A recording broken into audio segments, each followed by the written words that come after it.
Hey there, guys. So I've gotten a little bit terribly far behind with these retrospectives. I just beat the game after I beat Kingdom Hearts, and I realized I haven't actually done my stupid retrospective for Kingdom Hearts yet. Holy crap. I'm slacking off. Something serious. So, I have only played Kingdom Hearts 1. Whenever you are putting anything in the comments, please keep in mind that I have not played the other games yet, although I certainly intend to. The other games are certainly coming. In playing Kingdom Hearts was a very interesting and weird game for me to play.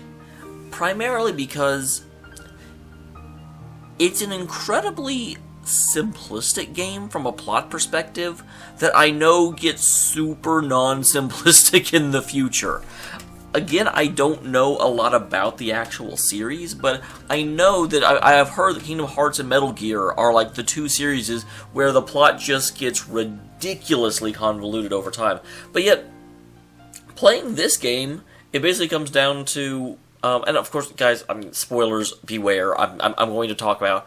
When I made my Final Fantasy 15 retrospective, I really tried to make it so anyone could watch that even if you hadn't played the game. I'm not going to do that with Kingdom Hearts, because I feel like the game is old enough that I can talk without having to consider whether or not you've seen it, because if you're going to play it, you've probably already played it.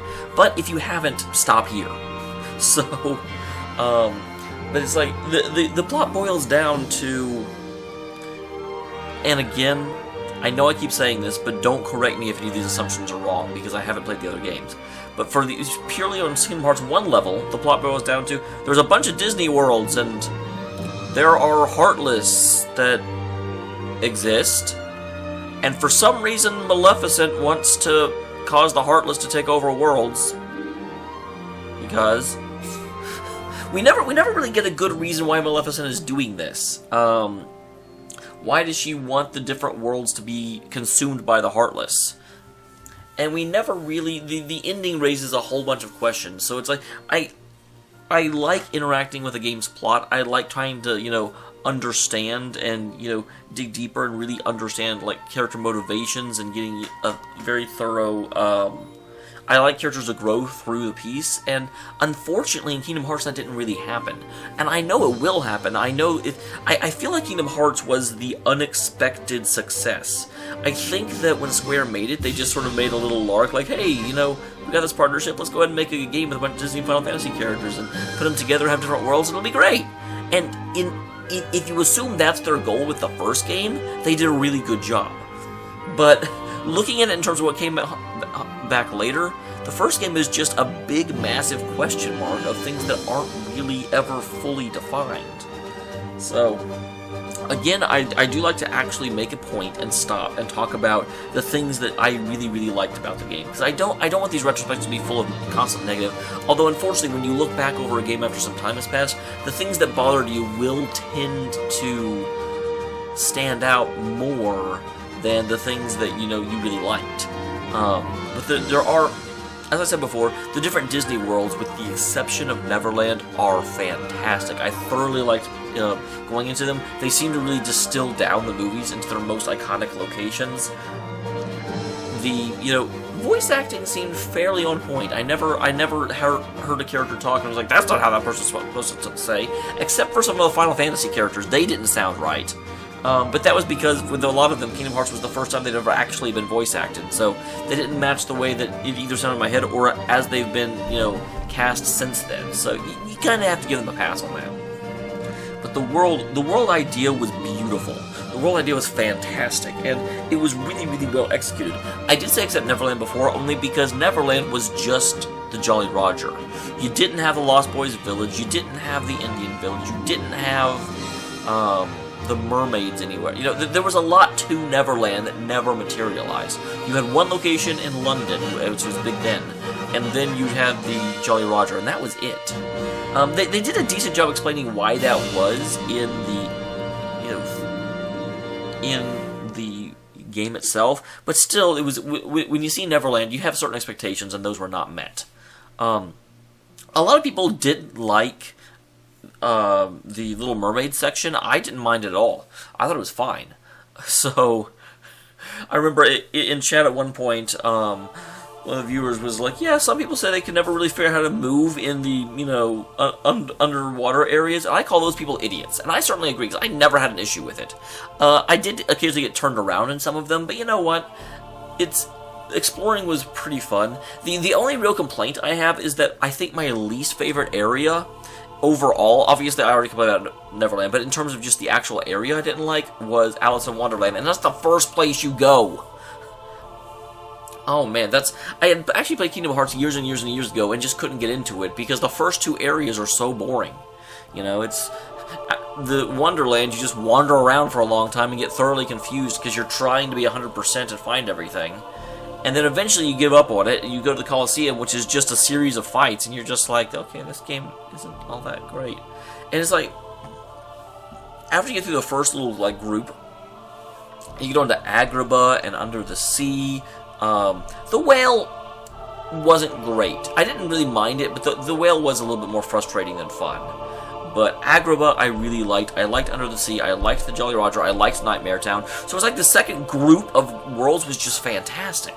I mean, assuming that must be because when they were making the game, they made the game roughly in the order you run into it. And because of that, the later worlds are just more fun and more interesting because they've gotten better at making them. So really, really, really thoroughly enjoyed exploring the different worlds. I know I'm a belabored way of just saying very good job there. Some of the later areas I didn't love quite as much, but still, the worlds themselves are the high point of the game for me. I also thought most of the bosses were really, really well put together. The only real exception to that, did not like the first fight with Ursula. The second fight I actually didn't mind too much, although it was tedious and frustrating. You could do it. But the first fight with Ursula, and they didn't really explain how the cauldron worked, you just had to throw magic at it, and kind of at random it would hit her, but other times it wouldn't, and even when I had a terrible run of RNG with that thing, and we even looked it up on stream, and even now people don't know how the fuck the cauldron works. There's just keep throwing magic and eventually it'll do it, is basically what the internet said. So that was frustrating. That was not something I loved. But other than that, Ursula's cauldron fight was a little bit frustrating. I feel like the final battle with Ansem went on way too long. That thing had 7 fucking phases. And also, the other big problem with Ansem's fight is that it autosaved during the fight. But the big problem would be sometimes it would autosave, and depending on how many items you had used and what phase you were in, it would autosave and lock you into a situation where you could not win. You didn't have enough items left to win. But you'd have to completely restart the fight. And that's a little bit frustrating. And I feel like if you have a boss battle that you have to autosave multiple times in, the boss battle is just too long. And that's really what I feel with Ansem's freaking 7-phase Ansem fight. What the hell? The only other, and this is actually, it's not really a boss fight, but it was something that I ran into. Right before Ansem, you run into Chernobog, who is the big devil from Fantasia, and I'm so glad to hear him, or see him. I remember when I ran into Maleficent, Maleficent kind of became the primary antagonist of Kingdom Hearts. I made the comment that I figured it would either be her or the devil from Fantasia, and when Fantasia never came up, I was like, well, that seems a missed opportunity. He's a really iconic villain, and then sure enough, right at the end of the game, he shows up, and it was great. Loved running into him.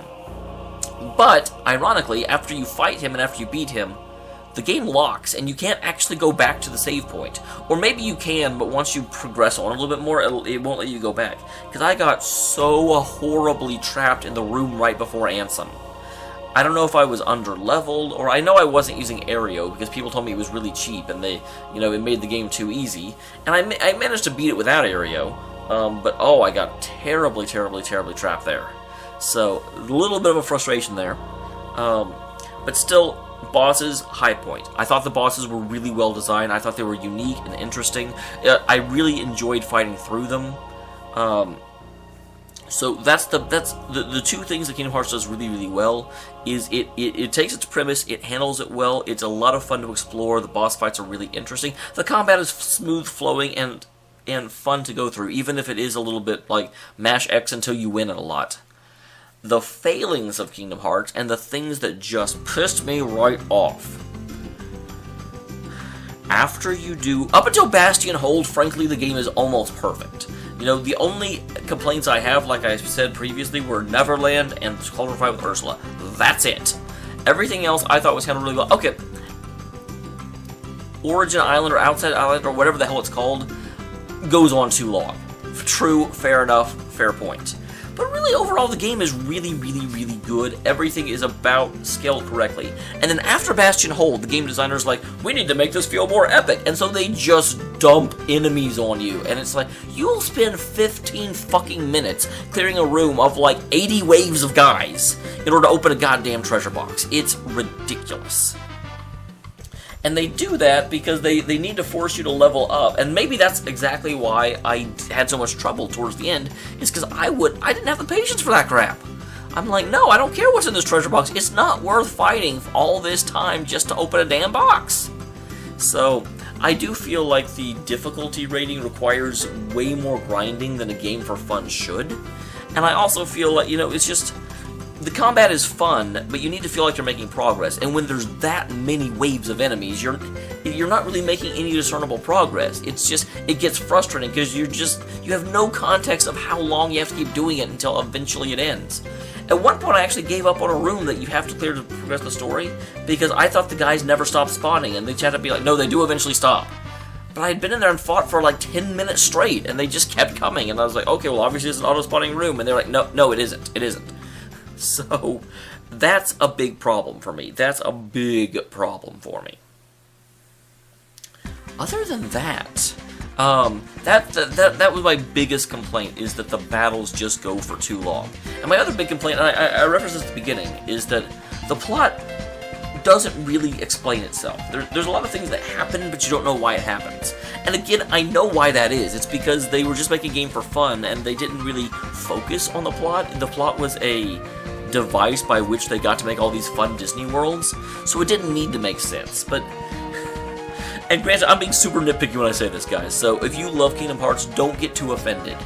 But it was like, you know, the overall plot, like I said, was Maleficent wants the Heartless to take over all the different worlds for some reason, and to do this, she is allied with other villains who are all apparently incompetent.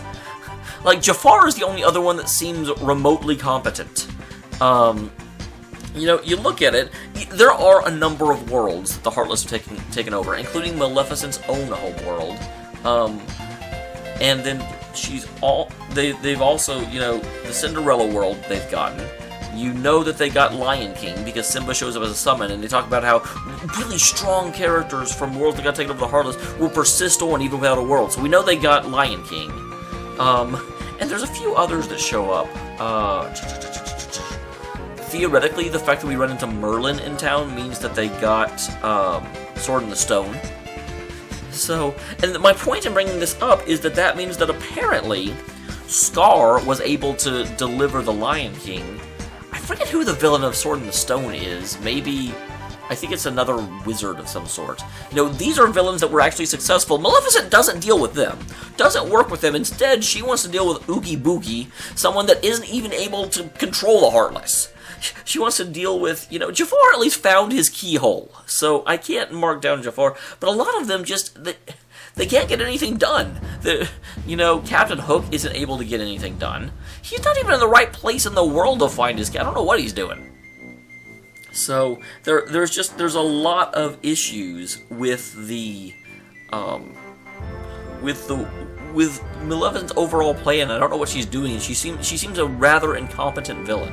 Although fighting her in dragon form was very satisfying. I really enjoyed that. And then the other thing that didn't make a lot of sense as I played through the series is, how did King Mickey get... You know, because we keep having to go through and get these little gummy pieces in order to let our ship get to deeper space. But yet apparently King Mickey can go all the way to the end time without anyone knowing he came by, because you don't hear anything about him the entire game. I frankly thought we were looking for him by the end. And then he shows up on the other side of a sealed door at the end. I'm like, how the hell did you get here, mouse? What? So that was also a little bit frustrating the way it was set up. People have told me that the future Kingdom Hearts games do address a lot of my complaints. and that the combat gets a lot better. Because that's the thing, the combat just dragged too long. By the end, I was enduring Kingdom Hearts and not enjoying it. And I have to keep reminding myself that I thought the game was damn near perfect up until, the end of the first Bastion hold. And I have to remind myself, the fighting against Riku was amazing. I very thoroughly enjoyed that because I actually, that almost felt like a Dark Souls or a Shadow of the Colossus fight, where I really had to figure out all of his attacks and actually out-duel him, and it was so rewarding. Some of the other ones I just sort of powered through, but with Riku, I beat him, and that was awesome. Although I do have to wonder why the hell they named him Riku when there's also a Riku in Final Fantasy X. Come on, guys! Thankfully, they look distinct enough, there's no way you confuse the two, but still, come on, guys! But anyway, that's it. We'll be playing another Kingdom Hearts game in the foreseeable future, although probably not until after I beat Mass Effect Andromeda. I did also just recently finish Mass Effect 3, so expect next week to probably be a retrospective about the Mass Effect series as a whole, because I've never done one. That will be a long video. Be prepared. Also, the terrible art on screen, as you've probably figured out by now, was done by me. I recently got back into art, and I am terrible at it, but you know what? Every picture gets better. Thanks for tuning in, guys. I really appreciate it.